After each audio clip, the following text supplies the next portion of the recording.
ntabwoba mfite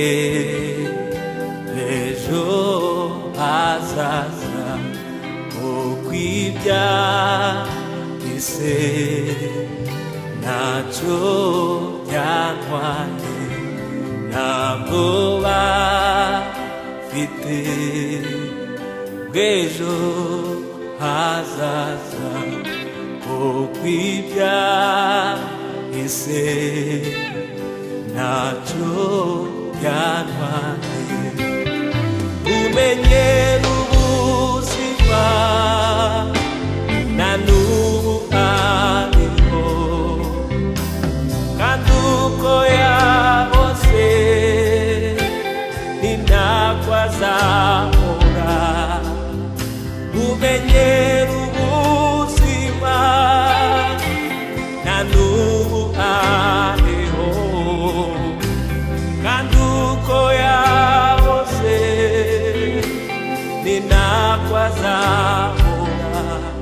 ntabwoba mfite ejo hazaza kuko ibyahise ntacyo byantwaye. ntabwoba ejo hazaza kuko ibyahise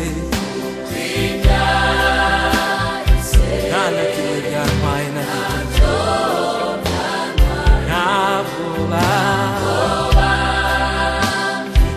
ejo hazaza kuko ibikomeye byahise nta na kimwe byantwaye. umenyera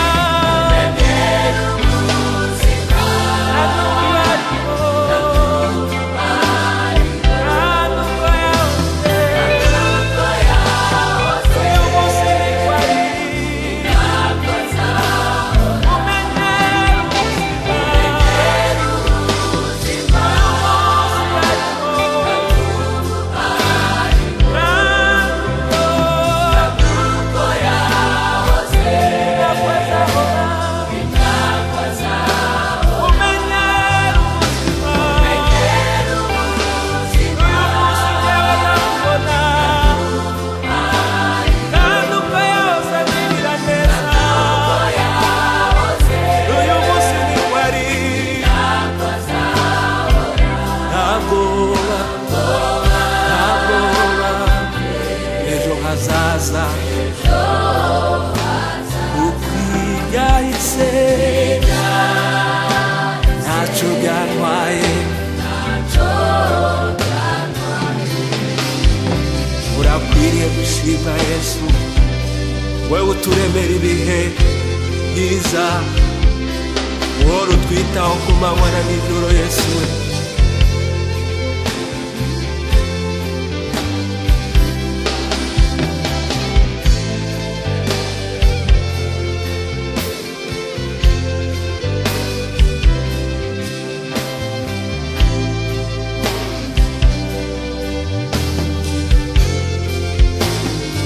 mutima wanjye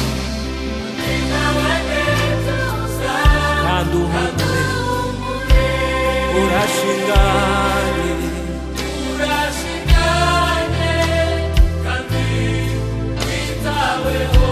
ukumenyera ubuzima arahari, n'uyu munsi arahari, kandi uko yahoze akora ibikomeye n'uyu munsi ntahinduka na gato. utumenyera ubuzima arahari, n'uyu munsi ndamubona, kandi uko yahoze n'uyu munsi ariho.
yesu urakwiriye